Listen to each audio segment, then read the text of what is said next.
ঘটনা ঘটেছে বাইপাস থেকে কিছু দূরে। গতকাল ভোর রাতে প্রথমে একটা ডেকোরেটার্সের গুদামে আগুন লাগে, যা কিন্তু ধীরে ধীরে ছড়িয়ে পড়ে পাশে যেখানে খাদ্য সামগ্রী মজুদ ছিল এমন গোডাউনে, এবং সেই আগুনে ঝলসে মৃত্যু হয়েছে 8 জনের। এখনো নিখোঁজ রয়েছেন বহু মানুষ। সেই গতকাল ভোর রাত 3টে থেকে আগুন জ্বলতে শুরু করেছিল। এখনো পর্যন্ত পকেট ফায়ার কিন্তু রয়েছে, আর যাতে রীতিমতো চিন্তিত যেমন সাধারণ মানুষজন, স্থানীয় বাসিন্দারা, তার পাশাপাশি যাদের পরিবারের মানুষজনের এখনো হদিশ মেলেনি তারাও দুর্ভাবনায় রয়েছেন, কোথায় গেলেন। অন্যদিকে দমকল কর্মীরা তারা কিন্তু এখনো কাজ চালিয়ে যাচ্ছেন। সেই গতকাল থেকে শুরু হয়েছিল তাদের কাজ, যুদ্ধ কিন্তু এখনো চলছে।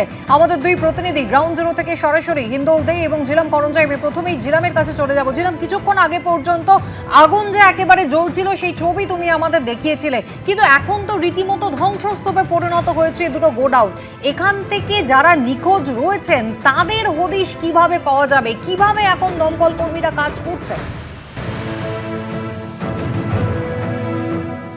দমকল কর্মীরা এখনও চেষ্টা চালিয়ে যাচ্ছেন যে পকেট ফায়ারগুলো আছে, যেগুলো এর আগে দেখেছি, সেগুলোকে নিয়ন্ত্রণ করার। সেটা মূলত এই যে খাবারের যে চেন, তাদের যে গুদাম, সেই গুদামে বিভিন্ন দাহ্য পদার্থ, সেইখানেই আগুন বারবার পকেট ফায়ারের মাধ্যমে তারা ছড়িয়ে পড়ছে।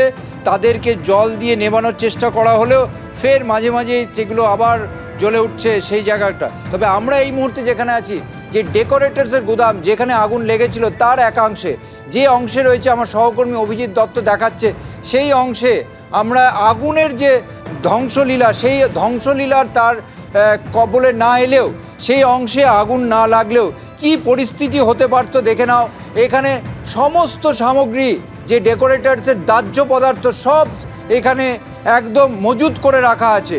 রং থেকে শুরু করে যা যা ডেকোরেটরের জিনিস দরকার সমস্ত কিছু রাখা আছে। এবং এই অংশে যদি আগুন আসতো তাহলে কি ভয়াবহ পরিস্থিতি হতো সেটা সহজে অনুমানযোগ্য। একটাও ফায়ার এক্সটিংগুইশিং মেটেরিয়াল কোনো কিছু নেই।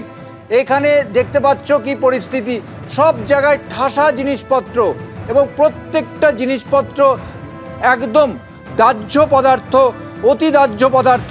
এবং এই অংশে যারা যারা কাজ করতেন তারা থাকতেন, তেমনটাই অনুমান করা হচ্ছে দমকল এবং পুলিশের পক্ষ থেকে। দেখতে পাচ্ছ এই দৃশ্য, এবং এইটা সেই অংশ গুদামের যেখানে আগুন লাগনি।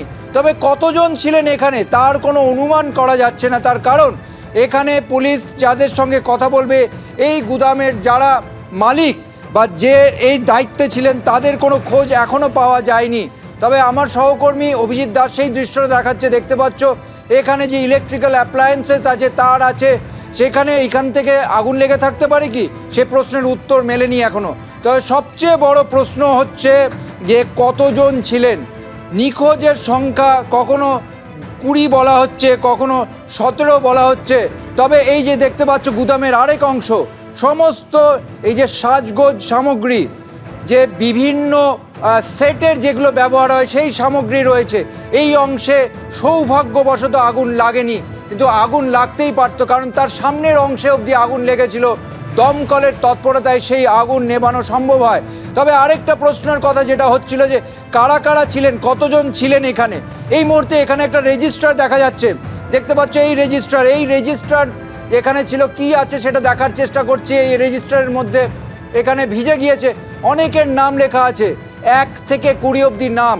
অ্যাটেন্ডেন্স রেজিস্টার, জানুয়ারি মাস লেখা আছে, কোন সাল সেটা লেখা নেই। কারা কারা এসছেন তাদের সই, অ্যাটেন্ডেন্স, অর্থাৎ এখানে যারা যারা কাজ করতেন তাদের নাম দিয়ে অ্যাটেন্ডেন্স রেজিস্টার, সেই রেজিস্টারও এখানে বিক্ষিপ্তভাবে পড়ে আছে। পুলিশের পক্ষ থেকে জানা গিয়েছে যে যারা যারা নিখোঁজ তাদেরকে নরেন্দ্রপুর থানায় লিখিত অভিযোগ করতে বলা হয়েছে, এবং একই সঙ্গে ফরেন্সিকের টিম আসবে। সামনের দৃশ্যটা দেখাবো, আমার সহকর্মী অভিজিৎ দত্ত দেখাচ্ছে যে আগুনে যে অংশ অগ্নিদগ্ধ হয়নি সেই অংশে আমরা ছিলাম। এবার গুদামের যে অংশে অগ্নিদগ্ধ হয়েছে সেই অংশের দিকে যাচ্ছি। দেখতে পাচ্ছ প্রবল তাপে এইখানে যে ধাতব জিনিসপত্র ছিল সেগুলো গলে গিয়েছে। সামনে যেটা দেখতে পাচ্ছ রঙের সব টিন, এর মধ্যে আগুন লাগলে কি পরিস্থিতি হতে পারে সেটা সহজেই অনুমেয়, এবং সেই পরিস্থিতি দেখে বোঝা যাচ্ছে এই অংশ একদম দুমড়ে মুচড়ে গিয়েছে।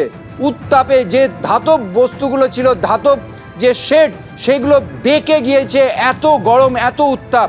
এবং দমকলের তরফ থেকে এখানে সব রকমের চেষ্টা করা হচ্ছে। আমরা ভেতরের অন্য অংশে দেখব যে এখানেও যে আগুন লেগেছিল গুদামের এই অংশে গুদামে আগুন লেগে এই অংশটাও ভেঙে গিয়েছে এবং এখানে কেউ আটকে ছিল কিনা সেই বিষয় নিয়ে দমকলের তরফ থেকে খোঁজ করা হচ্ছে এবং তারা চেষ্টা করছেন খোঁজ করে বের করার যে কেউ রয়েছে কিনা। তো এখন অবধি কোনো মানুষ আটকে থাকা বা কোনো দেহাবশেষের খোঁজ মিলেছে এরকম কোনো খবর পাওয়া যায়নি। দেখতে পাচ্ছ দৃশ্য, ভয়াবহ দৃশ্য। এই ঘন্ট তাণ্ডব চালিয়েছিল, যে আগুন লেগেছিল সেই আগুনের যে তাণ্ডব লীলা সেটা কি পরিমাণ। ঠিক তার পাশেই আমার সহকর্মীকে দেখাতে বলবো, এই যে গুদাম ঘর তার পাশে যে সাদা ভবন দেখতে পাচ্ছ সেটা একটি নির্দিষ্ট উপাসনা স্থল। সেখানেও আগুন লাগতে যাচ্ছিল, সেই আগুনের তাপে সেই বাড়ির একাংশ কালো হয়ে ঝলসে গিয়েছে দেখতে পাচ্ছ। আর এই যে শেডগুলো ছিল, আগুনের যে কতটা প্রতাপ, কতটা উত্তাপ, সেই উত্তাপে যে বেঁকে গিয়েছে এবং এইখানে একেবারে যে ছবি ঝিলম তুমি দেখাচ্ছ যে এই গোডাউনের ওয়াল শেড এতটাই উত্তপ্ত হয়ে উঠেছিল পরিস্থিতি যে পুরোপুরি দুমড়ে মুচড়ে গিয়েছে। তুমি আমাদের সঙ্গে থাকো। দমকল কর্মীরা লাগাতার চেষ্টা চালিয়ে যাচ্ছেন যে পকেট ফায়ার রয়েছে সেই পকেট ফায়ার যাতে যত দ্রুত সম্ভব নেভানো যায়। দমকল আধিকারিকরা কি বলছেন শুনুন।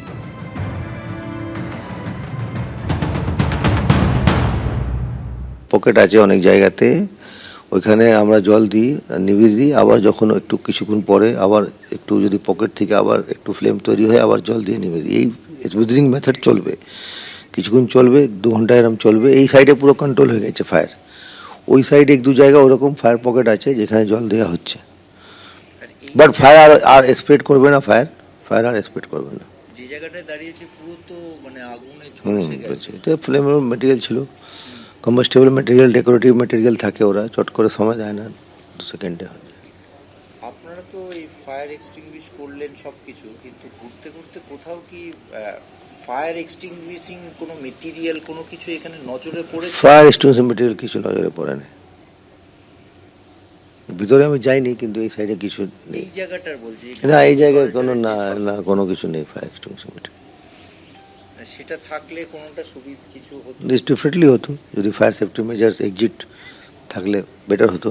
এই যে অনেকে নিখোঁজ বলছে, আপনারা কালকের পরে আজকে নতুন না, আর কোনো কিছু পাওয়া যায়নি, কিছু হ্যাঁ? আর কিছু পাওয়া যায়নি। এবিপি আনন্দ, এগিয়ে থাকে, এগিয়ে রাখে।